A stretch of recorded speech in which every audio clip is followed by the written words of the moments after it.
everyone. Welcome to one of the newer episodes of My Black is Transnational. I know it's been a while, but I have here the fortune of kicking off our first set of guests to kick off season 5. Have a very special guest here who has a very interesting story that I know that she's excited to share, and just a very fascinating insightful approach. And so I have Ms. Jette Stubbs, I should say, who will be joining us. And you'll let us know a little bit more about where you represent and your transnational background. But right now, Jette Stubbs is a career and business coach and the host of the Happy Career Formula podcast, right? And I think you did something incredible in terms of 90 days, right? Just being able to turn things around and create a business, or else you had to like ship out, right? And so I'm very interested in hearing that story once we get into it. So without any further ado, Jette, welcome to the show. Thank you so much for your patience and you're here, and it's a pleasure to meet you. Thank you so much for having me. I'm really excited to be here. Yes, I did have 90 days to build a career or start a business or leave the country in Canada. So I I was an international student. I'm originally from the Bahamas, so I had to figure it out, and that is part of my transnational journey. Yeah. The beginning of it. So the Bahamas, right? And that's where you're from. And so, I mean, it's always interesting because on this platform, I've been working hard to try and bring in more of the Caribbean, the island perspective in terms of Black immigrant representation. We tend to have a lot of West African, Nigerian, Ghanaian, and so it's really always nice to have our sisters and brothers from the islands and the diaspora who can kind of share their perspective. So before we get into the story, right, if you could just give a brief background as far as what you currently do, right? And, who you are. You said you represent the Bahamas. Shout out to that. But what else about you can our audience learn more? Sure. Like you said, I'm a career and a business coach and the podcast host for the Happy Career Formula. So I help people find what they love to do and sell themselves with confidence, whether that's for a job, a freelance service, or a business. And so a lot of people get confused. How do you do this, whether it's for a job or a business? Well, I teach a 7-step process that helps you go from no idea to systems that will attract employers or clients to you, because there are a lot of the same principles apply, whether you're looking to write a really effective resume to land 6-figure job or to start your own business and land your first 50 clients. So I help people go through that process so they can have flexibility to flex between a job or a business so that they can design work to fit their life, because it's not really about landing that job or starting that business. It's about designing your work and how you make money to allow you to live the life and the lifestyle that you want. Oh, wow. So you were an international student. And so was that something that you were passionate about, or was that something that you just kind of landed on through your experiences? It was something I landed on through my experiences. So this goes to the story, right? I had 90 days to find a job or leave the country. I was an international student. I graduated in the 2011 recession, and I wanted to stay in Canada. I sent out over 100 job applications and I got 0 responses. I was really devastated. And a lot of people have been in that place. You send out so many job applications, you feel like you've done what you were supposed to do. Hard work, education, experience, you're building out your profile, you're building out your resume, and then you send out this resume and you apply to jobs and it's crickets, and you're like, what did I do wrong? Why is nobody getting back to me? What's wrong with me? And I had to realize that it takes one set of skills to do a job and another set of skills to get a job. So I had to learn how to sell myself. So I had 90 days to learn how to sell myself. And I went from that 0% response rate to 100 job applications to getting a 70% response rate to 10 job applications. And then I was able to replicate that process. And then I was able to help others replicate that process. So when I got my first job, I was able to sell myself even after I got hired. Within my first 18 months, I was able to get to a point where the president of the company was signing off on bonuses every other month to give me like a couple extra thousand, because my job was changing so quickly because I was able to do work that was just beyond what they initially expected. So instead of changing my job description every few months, they just gave me bonuses to align with the work that I was doing. So that started there, and people were like, hey, at that company, the young employees were considered 25 to 30. Here I was 22, already getting all of this attention. So people were like, 25 to 30 would be an entry level role. But within my first 18 months, I was doing senior level work. I was indirectly leading a team of 4. So people just started coming to me and asking me, like, how are you doing this? A lot of people thought it was nepotism. Oh, you know somebody. But I was like, I'm an immigrant. I don't have a single family member in this country. How this is not a nepotism situation. Right. This is me selling myself. And this was just through online applications. A lot of people talk about networking. I do help my clients understand how to network, but I also help people learn how to sell yourself when you have zero network, when you have zero connections, and you're starting off in a new country and you're starting off from scratch. So how do you do that, and how do you sell yourself? That's the process. That's that 7-step process that I created.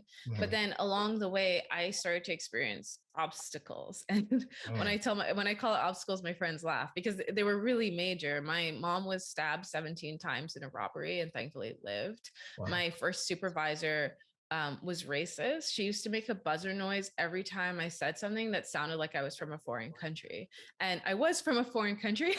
So there were a lot of words. And she would do this even if I was doing a presentation in front of like 50 people. She would stop me, she would make the buzzer, and she would repeat it until I said the word correctly. So that's like a Jeopardy buzzer, like, say it again, say it again, say it again until you say it correctly. And it was a lot of things that this, like the model minority idea too, right? I was, oh, you're different. You're so close to being Canadian. I could just teach you the rest. And then you would represent this company appropriately. But that wasn't the view of the entire company. And I did have a lot of supportive people along the way, but it was a place where I was experiencing a lot of discrimination. I walked into meetings sometimes, and the worst time was I had somebody refuse to meet with me because he said there was no way I could be responsible for partnerships for this organization. And he had to speak to my manager. And so my manager at the time, because they cut out my supervisor because I filed an HR complaint, was one of the vice presidents of the organization. So I had to call in the vice president of the organization to sit down with this guy. And all she did was repeat the questions that he asked to me. And then I gave the answer. And then she got up and she said, do you see what's happening here? I do not know the answers to these questions. You either have to work with her or you just don't do business with this company. But I had to have that level of support for the level of discrimination that I was experiencing, which is exhausting. So I got to this place where and all of these things happened within an 18-month time frame. I did not have any family. I was living alone in an apartment. I didn't have any friends in the city. I had just moved there. So it was a really rough period. And I realized no matter how much money you make, no matter how much success you have, making money can't stop when life goes wrong. And you want to find a way to make money that works for your life and your situation. I didn't want to be there dealing with this like racist supervisor and all of this discrimination when my mom had just been attacked in robbery. I'd rather have just been there. I did go down for 2 weeks, but I'd rather have stayed longer. So how can I design my life to have work that fits my life goals? And along the way, I started having people coming and asking me for career advice, and I started helping them. Initially, people were getting $25,000, $30,000 salary increases. And I was like, oh, I'm just helping a friend. It's just me helping a friend. I'm helping them out. Oh, no, you don't need to pay me. I'm glad you're in a better work situation, a better work environment. Right. And then people just started insisting because they were getting so much more money. They're like, I have to give you something. So they start giving me gift cards.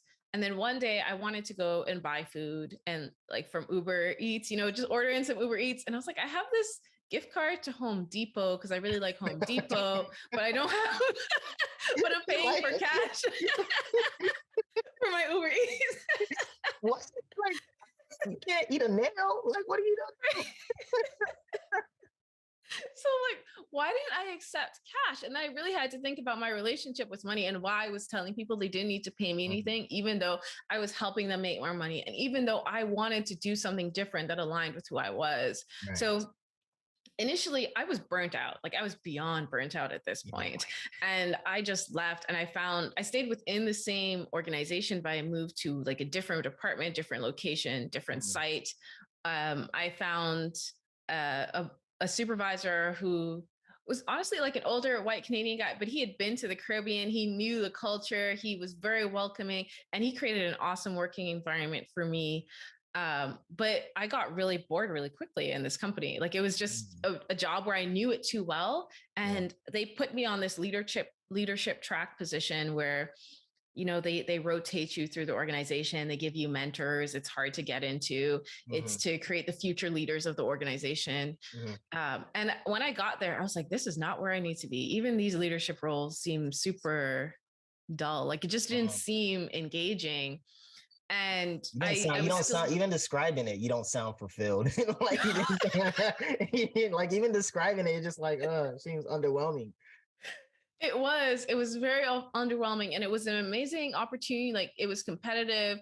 I know a bunch of people who didn't get into it, but when I got there, I was like, this is still work that I could do tomorrow if you just let me do it. If there was less barriers to employment. I remember applying to jobs sometimes and they basically told me to my face, you don't look the part. Your qualifications are amazing, but I didn't expect you to look like this. Like I looked too young. I just didn't look the part that they expected. And I saw that there was a glass ceiling where I'd have to wait my turn rather than delivering results. And at the same time, I was then helping people secure raises and get salary increases. I was still career coaching. I got to the place where some of my friends would invite me over to dinner, but then they'd really just invite all of their friends who were struggling getting jobs and they would pay me, they'd give me food and I was just coaching everybody in the room and giving them career advice. And eventually I saw some people were in really toxic work environments and I said, hey, I love learning about business. The reason I was able to move to Canada is because my parents were entrepreneurs. They didn't have access to university education. They couldn't afford it. It just was not accessible to them at the time. And they had self-taught themselves how to build a $1 million business. They built out a car and villa rental company. And that is what was able to give me access to move to Canada. And I said, my parents taught me everything that they knew or they could teach me about how to run it. They wanted me to take over their business. And I love learning about how to apply this to the digital age, how to use online advertising and how to sell yourself and how to structure it for the online age that we're in now so you can attract clients without having to go through the more manual processes that my parents went through. And I did that. And some people started being able to like replace their income and leave their 9 to 5. And so that's how I branched out into business coaching. So it really was through delivering results. And now it's been like, I have helped clients secure 6-figure salary increases. So I've taken a recent client. She just started her new job last month. I took her from 70,000 USD base salary to 160,000 USD base salary with up to 390,000 in performance bonuses if she hits her targets. And we set the targets so that they're very reasonable. And we were able to get her a business partner where they have matching contracts. So there are 2 people that I helped negotiate. I wrote all the emails. I helped them design this career and pitch themselves to start a new branch within a company. And often this jump involves moving companies, but I also help people negotiate promotions within companies, but it's always a larger jump when you're switching companies because then it's different. When you set the tone for how somebody sees your value, it's a lot harder to shift that versus when you're going someplace new and you're building and you're defining your value for someone who's never really met you or spoke with you before. So, one is very interesting because it's very telling that you're from Canada because you say USD. That's a tell. But I think you spoke very deeply about your experience and unpacking the different obstacles that you face, and I truly appreciate that. And then with that, it kind of helped me then one to take a step back to unpack, because you mentioned that you're an international student. I kind of want to tap into with no family here. So I want to know, what was growing up for you like in the Bahamas? What was your perspective about Canada and America and all these other places that you aspired to go, and your parents wanted you to go to, pursue a better life, affluence, whatever the case may be, success. And then you faced this surprise, or I want to know what that experience was like once you faced what you faced in Canada, which, again, being in America, we tend to be so worried about how racist and crazy things are here that it's I don't want to say refreshing, but it's kind of like, oh, okay, like America's not the only place, right? Like the Black immigrant experience is such an interesting thing, and people go through so many things. So I first want you to just talk a little bit about what growing up was like, what your thoughts were before, when you got there, and reality hit you. Yeah, and I do want to touch on it's not just a US thing. I have friends who went to school in Switzerland, Scotland, like it's all over the place. Mm, Like racism, like slaves were sent all over the place. absolutely. And racism exists all over the place. It's everywhere. um, but as to my experience growing up, so my, as I said, my parents didn't have access to university education. They both went to government, so public schools in the Bahamas, and for them, once they started working, oh, I should add, they both had barriers to completing high school. So my Yes. mom had to caregive for her five younger sisters to the point where she was cooking in the stove at the stove when she was in like, about to finish high school in her second to last year, and she fainted at the stove. But she had to continue her caregiving duties instead of going like focusing on school. So she ended up having to repeat a year of school because of her caregiving responsibilities for her younger siblings. And my father grew up on, like, the Bahamas is an archipelago of 700 islands and keys off the coast of Florida next to Cuba. Um, and my father grew up on one of the smaller islands where they didn't actually go all the way up to grade 12. So he didn't go up to that level of education. And I know that was an area of like a sore spot for him, that lack of Mm, access, especially as he established himself, because a mhm. lot of his peers, especially the younger ones, had access to university education. And so when he was writing out his resume, he didn't focus on all of the accomplishments he had. He focused on that lack of a paper. Like he felt like he was missing something. Mm, So when they made money, I was the second generation of kids that they had. I have siblings that are about 18 years older than me, 13 years older than me. So those are kids my parents had in their 20s. When they had me in their 40s, they were more established. mm, And so they used that, and they were like, okay, how are we going to educate these ones differently? And they didn't know much about like how to choose a good school or how to pick the best education. When I called my parents talking about like the racism I was experiencing, they basically said, I trust that you can deal with this, but we don't know how to help you because we've only experienced a Black country. We've only mm. experienced a country that would say, hey, take those views back to your country and leave us alone. They don't know how to operate in a predominantly white country when that's happening. Wow. So when my parents decided were choosing which school to send me to, they basically said, you know what, let's just send her to the school where the rich white foreigners who have education have sent their kids to school. So I went to an international school my entire Oh, life, which is yeah, why when I went off and I started working, my accent wasn't as strong. yeah, That's why I went to school with Canadians, with people from all across Europe. yeah, More than half of my class was white. yeah. So and I stayed there from kindergarten or reception or preschool to all the way up to grade 12. Mm, And I was like top of my class, but it was like bridging two worlds, mm, because I would go into this gated community where a lot of big names and like movie stars live in the Bahamas, right? Because a lot of people go and settle in the Bahamas when they have millions of dollars because it's a tax haven.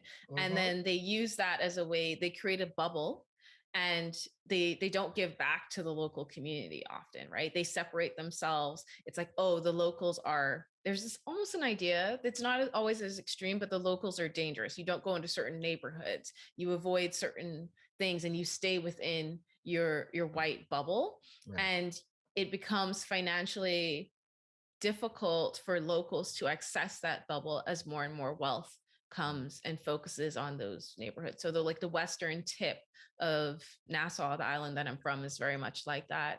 And that's also the area that I grew up and went to school in.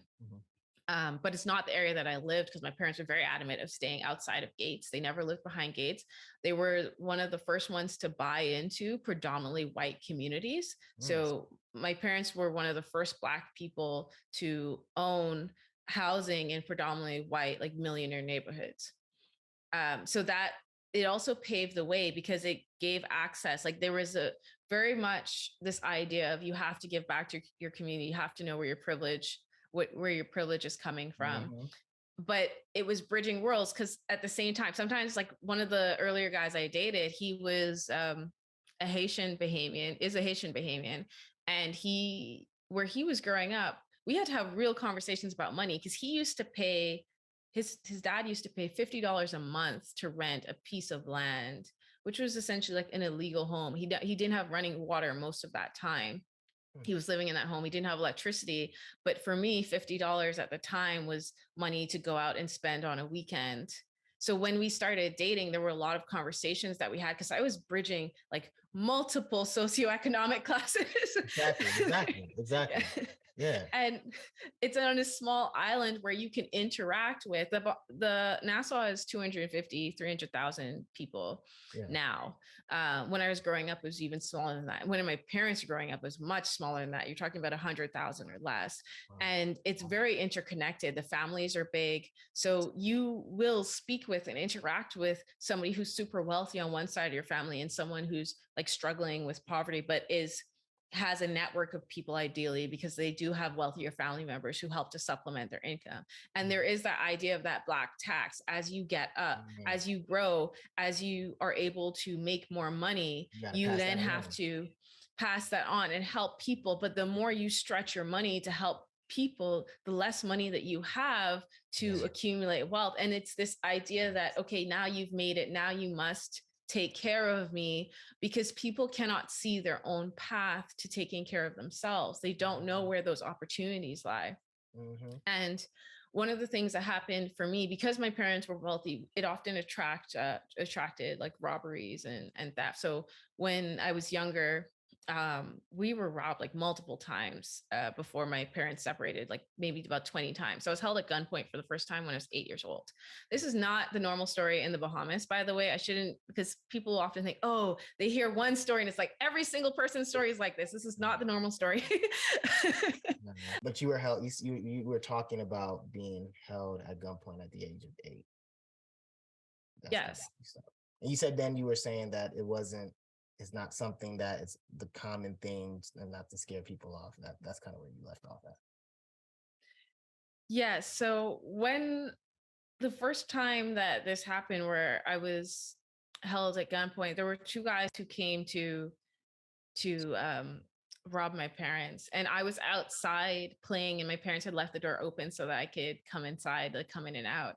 And my brother and I were trying to build a tent, because we had seen the white people on TV building tents. And so we were kids, and we're like, okay, let's try this thing. So we took some of my mom's really good sheets, and we threw them across the clothing line and put some rocks down. We were trying to build a tent. We got into a fight as we were doing it. And so he went inside and sat on my mom's lap and played solitaire with her while I stayed outside to build this tent. So they couldn't see me when they came out to the house, but I saw them, and I was going to go and run and tell the neighbors. But as I stepped back, like the leaves crickled under my feet. And so they heard me, and one guy went to go and get me, and he put his hand over my mouth so I wouldn't scream, because I just sort of froze in fear. And the leader with the gun said, take her to the bushes. And I just fought my mom had told me, like, anytime anybody's trying to take you away, drag you away, she sat down, she told me all these lessons to what to look out for. And so I just fought, I kept on fighting. He's like, she's fighting me.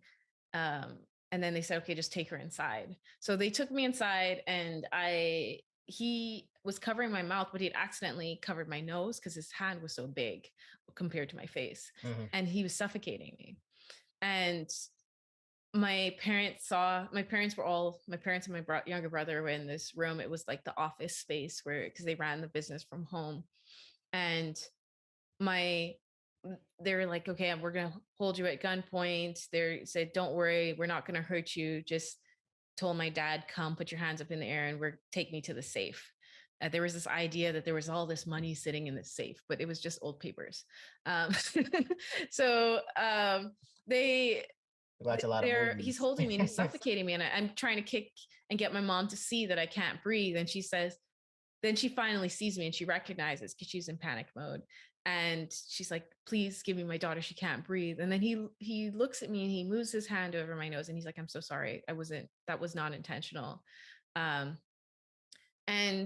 the guy with the gun goes off and takes my dad to go and rob him. And then the other guy comes and he sits with my mom and my younger brother. Me and my younger brother are sitting on my mom's lap. We're small. We're like 6 and 7 at this time, 7, 8 maybe. And my mom is just sitting there, and I can feel her legs trembling under me. And he gets this knife from the kitchen and he just starts tapping it against the wood, like tap, tap, tap, tap, tap, tap, tap, tap, tap, tap. And it's making my mom incredibly nervous, until the point where she says, can you please not tap the knife? And he says, I'm so sorry, ma'am. I didn't mean to do that. I didn't mean to make you so nervous. And then he starts talking to my brother and I. He's like, where do you two go to school? And my mom's like, don't answer that. Right. And he then said, don't worry, I'm not going to hurt you, but where do you go to school? And then I answer, and he's like, that's a really good school. Your parents are investing a lot of money in your education. You should stay in school and focus on your education so you don't end up like me. He said, I didn't realize how important school was and how much it leads into other things. So it leads into, if you don't do well in school, you have trouble accessing college. And if you have trouble accessing college, you have trouble accessing good jobs. And we live on a small island where there's not a diverse economy. There's not a lot of different job opportunities. So when you can't access these job opportunities, everything becomes limited. And I was just looking at him, I was like, oh my gosh, that makes so much sense. I never thought of it that way. Wait a minute, Jette. You just told me that this is a robbery. This is supposed to be a robbery, right? Wait, you good? Oh, yeah. Okay, now I can hear you. Sorry, my earpods must have went off. Oh, no, I just said, wait a minute. This is supposed to, this is in the middle of a robbery. And this is like turned into like a mentoring moment? Yes, it did. It did. So it's all related. You know, I find it very funny, not the situation, but I laugh because the Black experience, right? It really highlights poverty and what people got to do, what they got to do. And of course, it's one of those situations where it's like, you know, this perception that people who rob you, again, no one is promoting stealing or whatever, but where you're stuck in circumstances when you decide to put yourself in the other person's shoe and have some level of empathy to understand why do they do what they do. And to see that, right, like that's such a polite robbery. Like that's not one that you typically hear of, where you can tell that it's more of a desperation type of situation where you're pushed to do things in order to survive. But that's just still in itself incredible, right? Like just to hear, like we are in the middle of a robbery. Right. When I was in Nigeria, I've been involved in family members and friends being robbed in their household. Never to that extent, to the point where like you are getting a coaching, like, hey, you know, you might want to like stay in school and, you know, focus on like investing in stock and stuff like that. Like, you know, it's so incredible. And I just have to, for those listening, I love it. Please continue. It was interesting because after the robbery was over, the guy with the gun, like he ended up just taking my dad's watch. He used to wear a nice watch, like a Rolex, and his rings, and I think some cash, but they never knew where the cash was actually hidden, so they never actually walked away with much. Um, and I had seen the guy who stayed with us with the knife. I'd seen his face, and I had told my parents, had told the police this when the police came, because they said, don't call anybody for 10 minutes, don't call the police for 10 minutes, um and then you'll be fine, because they were like, if you call the police for 10 minutes, we may not have gotten away and we may have to come back, and that won't be good. So my parents waited, they called the police, and when the police came, they said, my dad was like, oh, my daughter's an artist. I was taking art classes. She's like, let her draw the face of this man. I was like, I can't draw. I was like, I can't draw a face. Draw a stick figure. Be like, that's him. I drew this like Hitler-esque mustache. And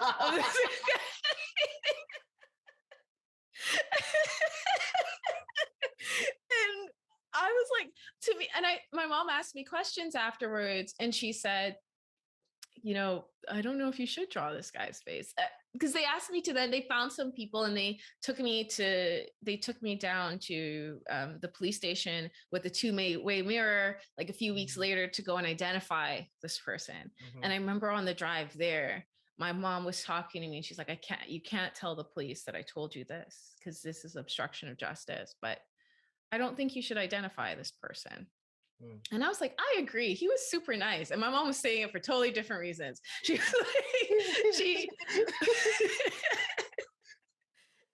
because during the robbery, he had also said he needed the medicine because his grandmother was sick and he couldn't afford the medicine.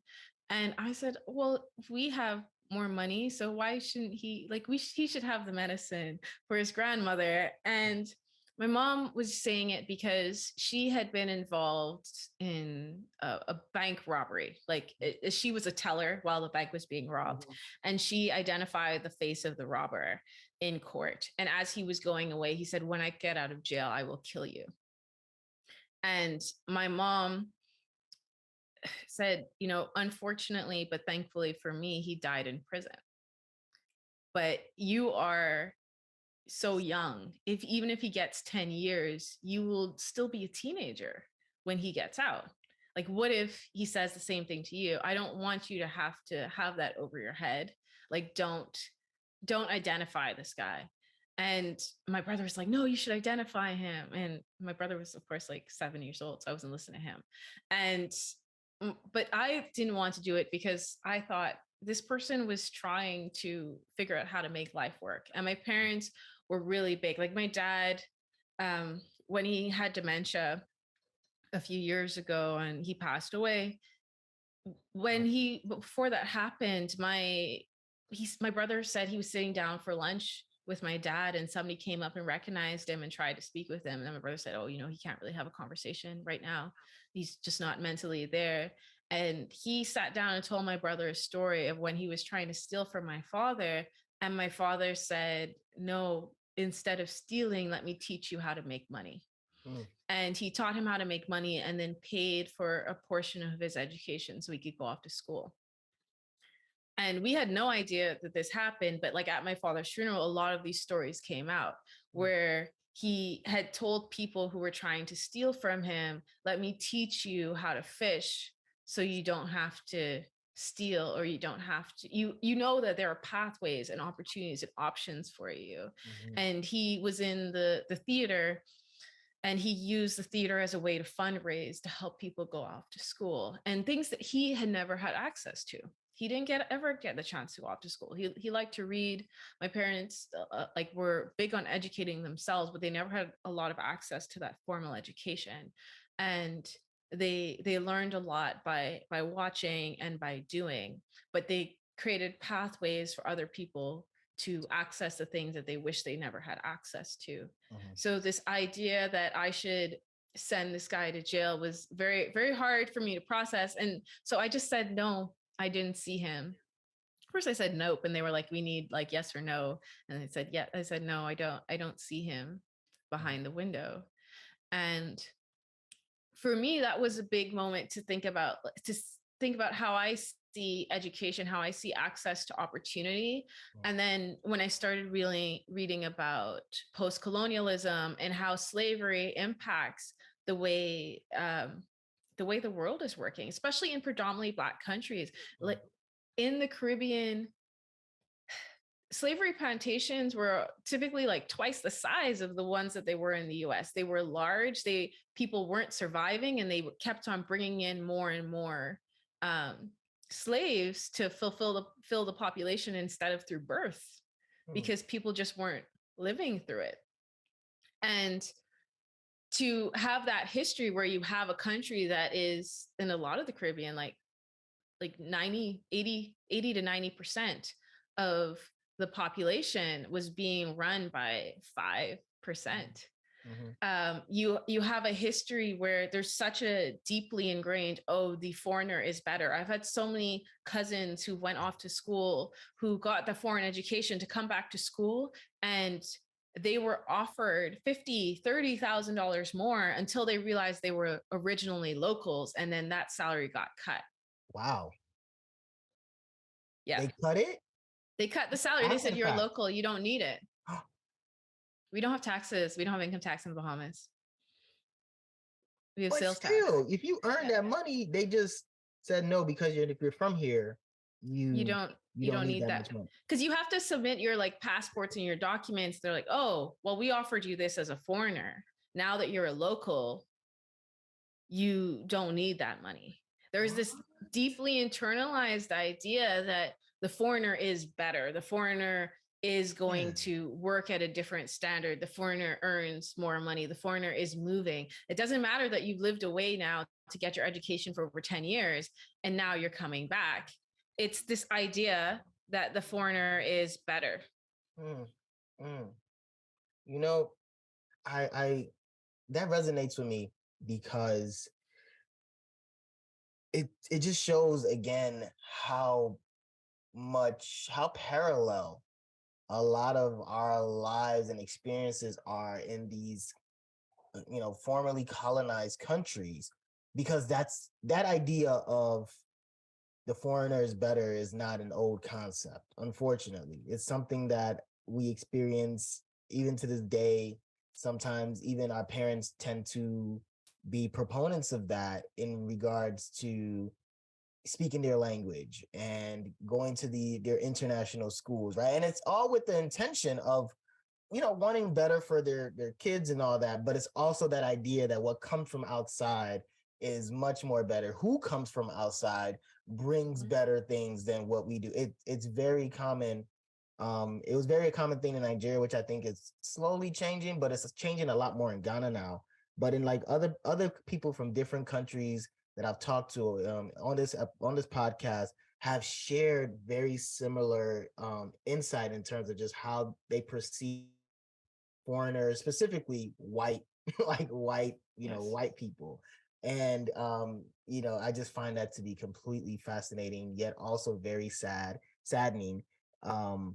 And so I wonder then, right? Like, so going through all of this, and so going to Canada, experiencing what you've experienced, and you also mentioning you talked a lot about the financial responsibilities and how in our culture the Black tax, and how that how that affects our ability to generate wealth, right?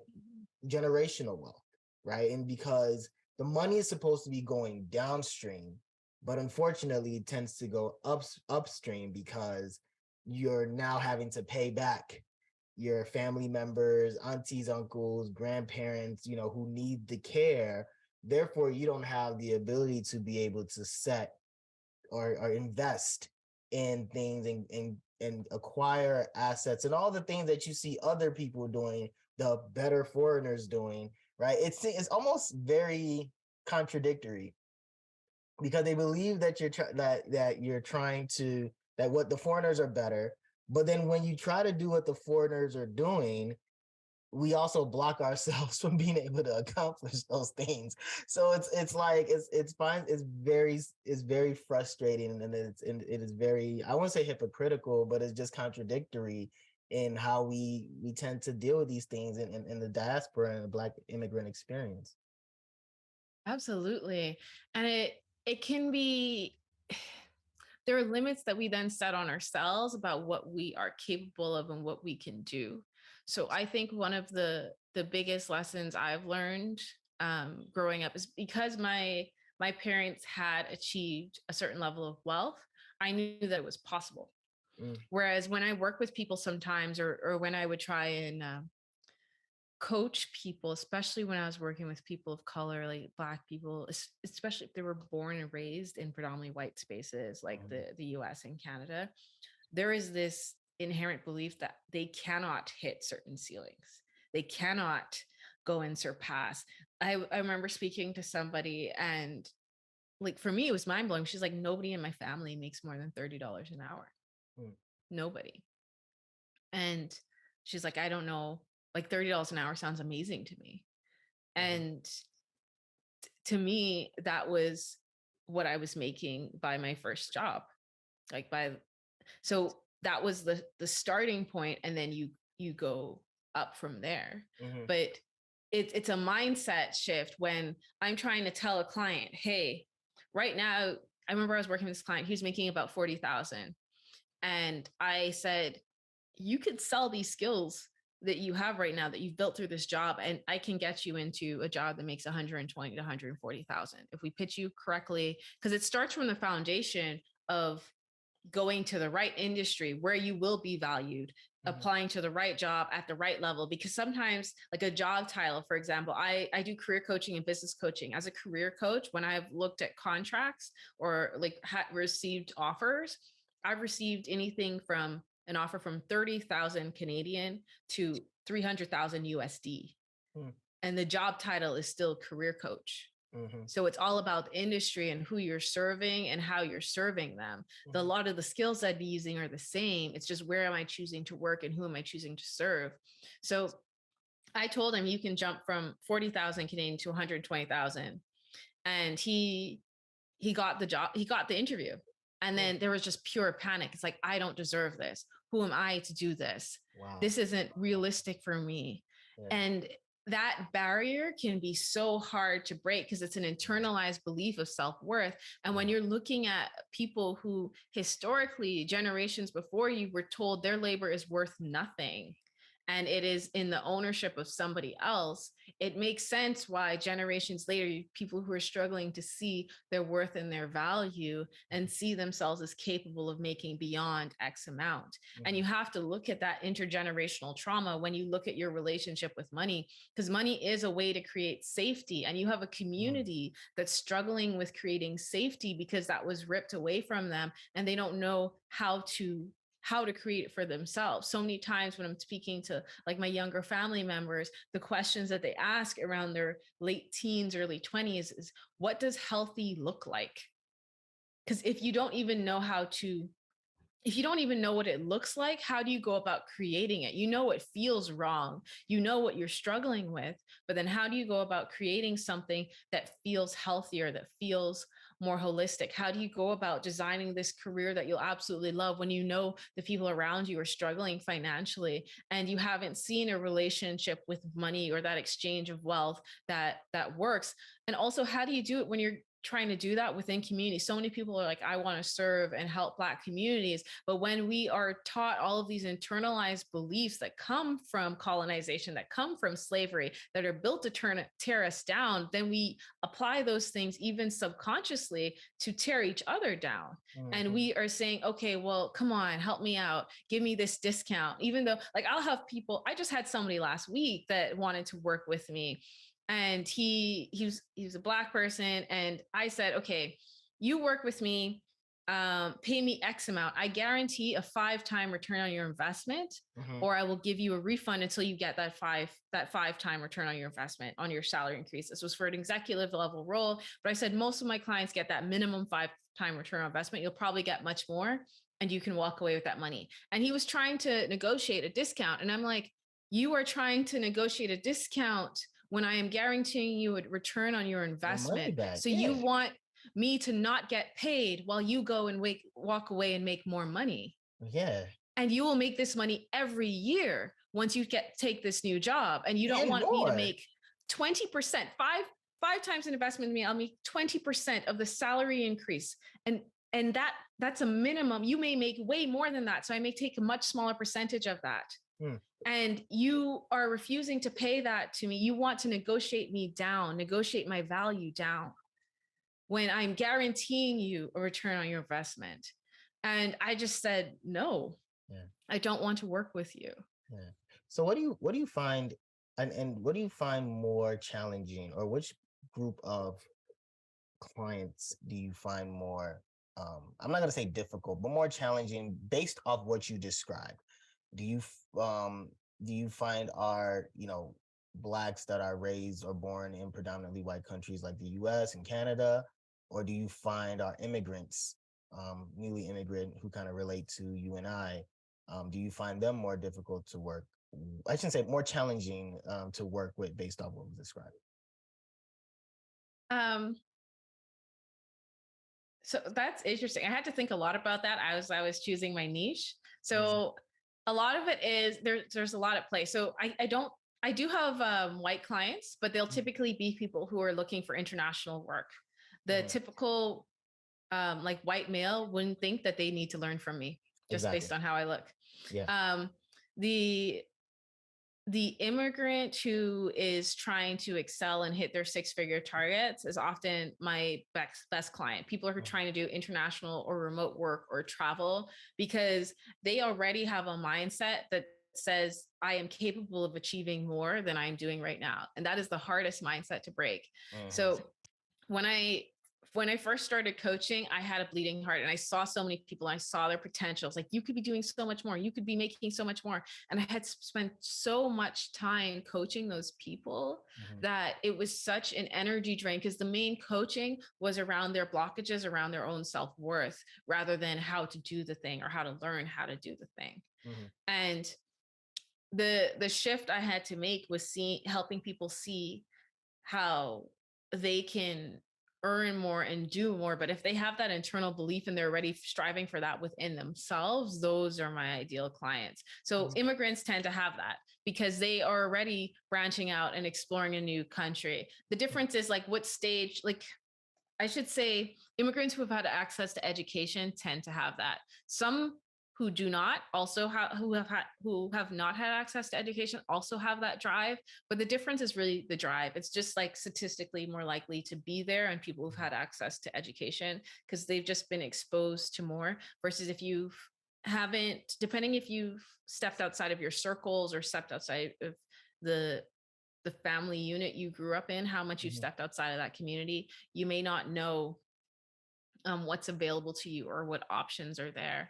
And my ideal client really is someone who has a lot of skills and who does a lot of different things and they're just not sure. They have so many interests, they're not sure how to combine them into something that they actually enjoy. The type of person who's just going to go to work and come home and watch TV and not do anything else in the evenings, not have any other interests or hobbies, usually isn't my ideal client because I mean, they may have built out an interesting skill set through their work, but they're not very like driven for their own professional growth. A lot of my clients are about helping their communities, giving back socially. They are about leaving a legacy, building wealth, creating intergenerational wealth, or creating intergenerational access to their community for their communities.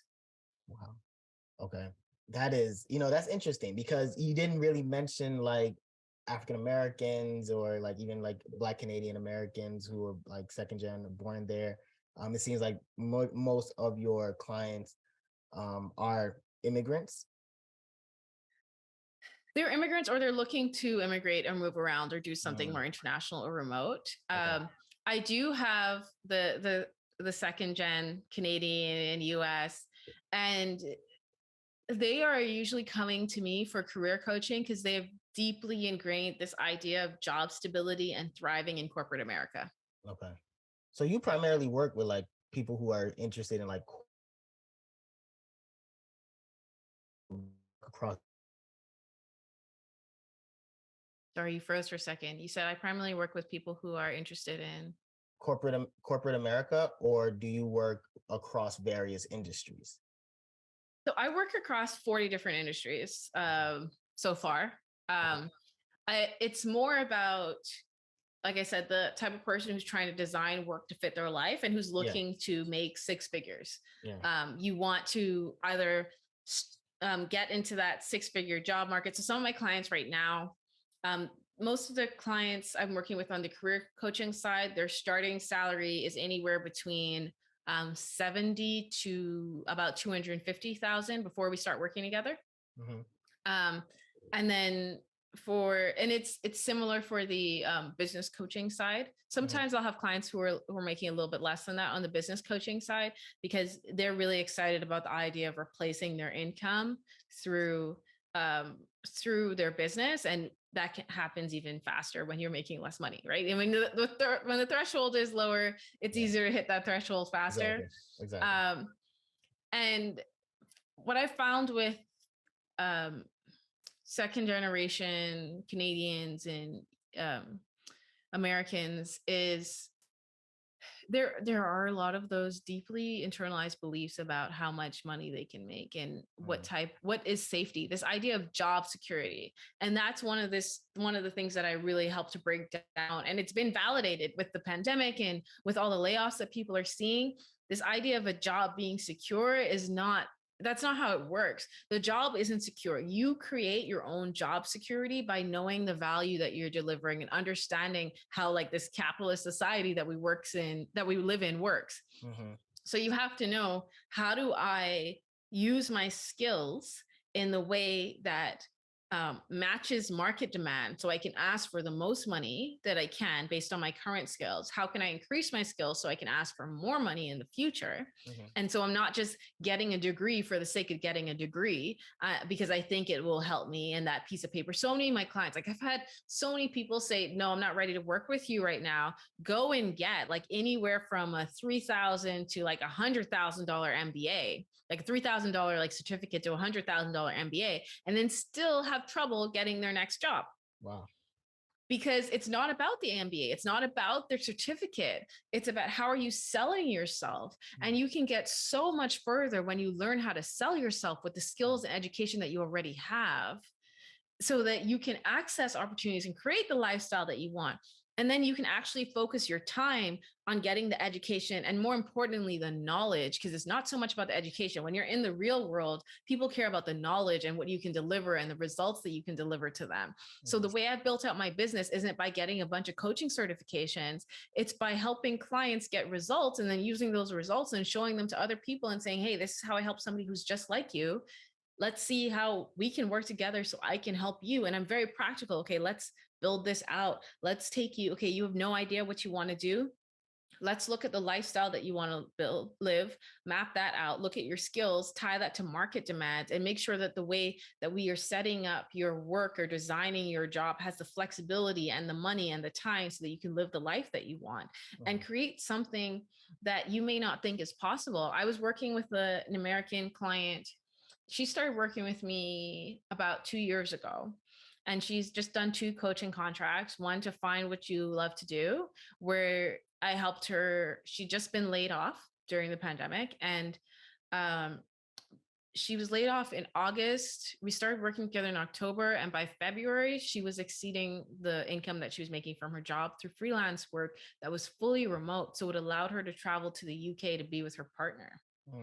And we chatted 18 months after, about a year after she had finished the contract. She's like, I'm now going to go and live in the UK for 3 months. And I remember the first conversation that we had where you said, you have no idea where your life will be in 18 months if you go and you put in the processes and you allow yourself to believe that it is possible. Because the first step is you have to believe it is possible. So you're willing to put in the baby steps to help you get there. Yeah. I mean, so as we're getting ready to wrap up, you've shared so much. Like, and I know our audience have to like really break this down because you covered a lot of things, even more like questions I was going to ask before. You already kind of covered it, which is awesome. But I do want to ask one, well, maybe one and a half questions, which is one, like, because you talked about being an immigrant here in a country where there's no family, you had to kind of do what you had to do to get to where you are now. So I want to know what message you share to other people, who may be like you, Black women trying to navigate corporate America or whatever industry to kind of figure themselves out, and being exposed to the type of racism and stereotype that you were exposed to. What messaging do you have to people similar to yourself, whether they be Black women, Black men, immigrant, whatever the case may be, and how do they seek support in order to overcome these obstacles and barriers? That's a good question. So one types of education I am doing right now is I'm getting certified in the trauma of money, Mm, because like I said, money is how we create safety for ourselves and our mm, communities. And so there are so many underlying beliefs that you have when you have intergenerational trauma that comes from slavery. yeah. Um, and so many other, because that's just like slavery is the baseline. Then all the other things that pack on when you have those sort of broken communities and that harm that was done to you. Um, so one of the things that I teach people is there are a few beliefs that a lot of people have. One is making money makes you evil or bad, or another one is like making money will disconnect me from my community. There's this idea of, oh, you make money, now you're out of touch. We can't sit Mhm. around and joke about being broke together because hey, she's not broke anymore. That's true. That's true. Yeah, yeah, that's real. That's real. That's real in any hood. That's true. Yeah. Right? It's like, oh, you don't know what it's like anymore because you have that money, or you Yeah, should help rich me out, girl. right? Can't talk about your Home Depot gift cards anymore. Get out of here. Exactly. Right, right. Um, or there's this idea that if you are a good person, you give all of your money back to your community, and there's very little room for self care. Women get caught in that cycle a lot.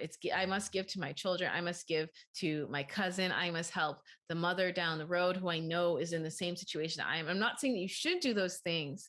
I'm just saying that as a community, why can't we work together to build wealth together so Exactly. that we have more to share and we're not trying to share the little or stretch the little that we have. Hmm. So I'm just saying, why can't we look at that money differently? So it's about shifting those relationships. Another one is, I don't know if you're allowed to curse on it, but you have to take crap to You like, can curse. You can say yeah, that. You can say like you shit. have to, yeah, you have to take shit at work. And that is just a part of the process. That is so ingrained, especially in like second generation Canadian and American. Like I have to take shit because I've taken shit the entire way. Mhm. And people are going to think less of me, and I'm going to have to prove myself or work twice as hard to get where I want to be. And there became this point where I remember I was doing a coaching contract for people with disabilities, and I was speaking to this like white woman around my age who had a disability, and she was neurodiverse. And we just sat, and she said, you know, I don't I don't mean this in a bad way, but like I admire all the people who are freedom fighters and who did that work because they felt they had to and they were leading the way. But sometimes you want to go into work and you don't want it to be a fight. Mhm. You don't want it to, you just want it to be a regular calm day at work without it being a fight. And for some people, like even for me when I was in Canada, I was like, it got to this place where every day there was some sort of discrimination that I was experiencing, and I just wanted to have a day where it just wasn't a fight. Yeah. And I realized that instead of trying to force corporate America to adapt to what I wanted it to be, I could go out and I can create my own pathway where I am valued more, where I am paid more, where I am compensated more, and where I am adding direct value to other people's lives. And I'm loving what I'm doing and I'm meeting people who I enjoy working with. That doesn't have to be the only option, but it's changing your mindset. Like a lot of people talk about abundance, like you need to live in this lifestyle of abundance, but it's the underlying beliefs around that. Cause that is just like shifting from this mindset of poverty to this mindset of abundance. And conceptually, when you just hear that, it just sounds like, okay, you're manifesting. But how do you take that concept of manifestation and put it into tactical action and say, Exactly. these are the underlying beliefs and actions that I need to change about what I'm doing so that I can see money differently, so I can see opportunities differently, so I can see my life differently, so I can see my personal value differently. Yeah, yeah, and then that's beautiful, because I think a lot of that message right there will resonate with a lot of people across borders, because that idea of how we perceive money, and I think that word, the trauma, that saying, the trauma of money, is a very powerful thing. Might name this episode after that, actually, because that's powerful. And so lastly, I just want you to kind of wrap things up by saying or sharing what you want your legacy to be. I always ask that to my guests because it's important. This podcast has turned into a legacy project for me, and what I even sort of a time capsule for my descendants.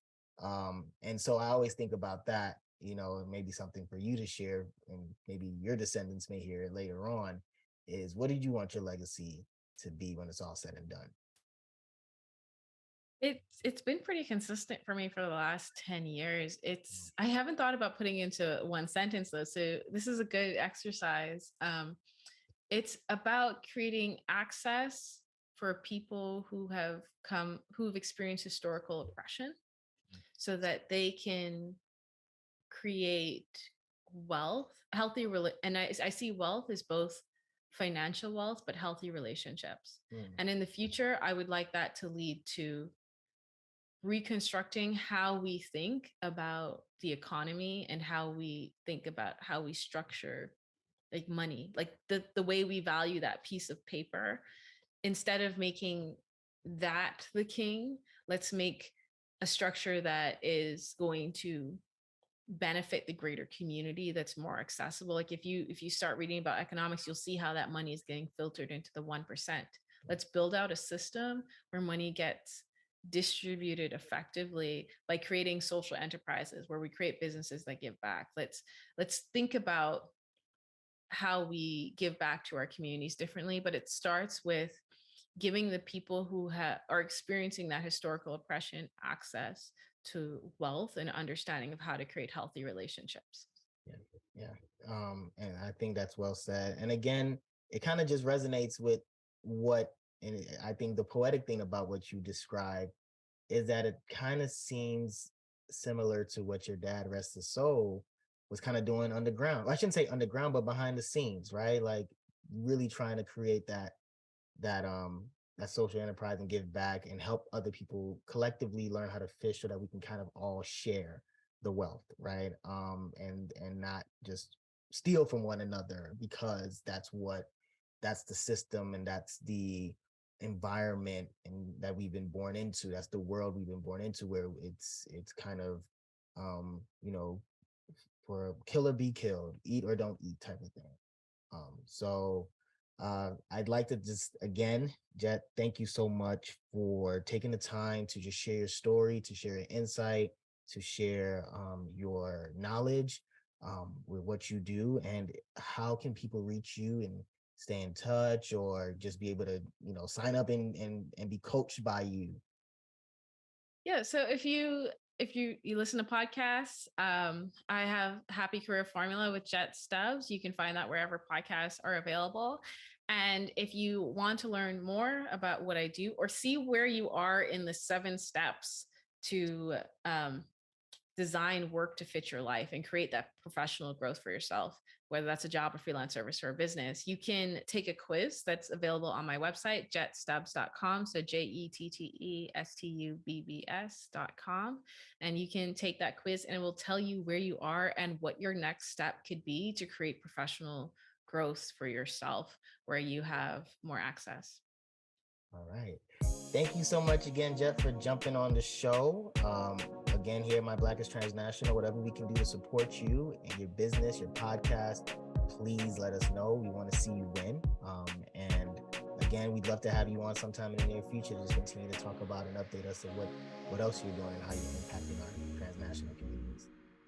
Absolutely. I would love to. And one more thing I'll add, if you listen to the podcast, go to episodes 1 through 4, you'll see my story and I'll walk you through the 7 steps and the top lessons I've learned from career crisis so that you can avoid your own career crisis in the future. that's the wisdom, right? Learning from others and not having to go do it yourself. All right, thank you so much, Jette. We really appreciate it.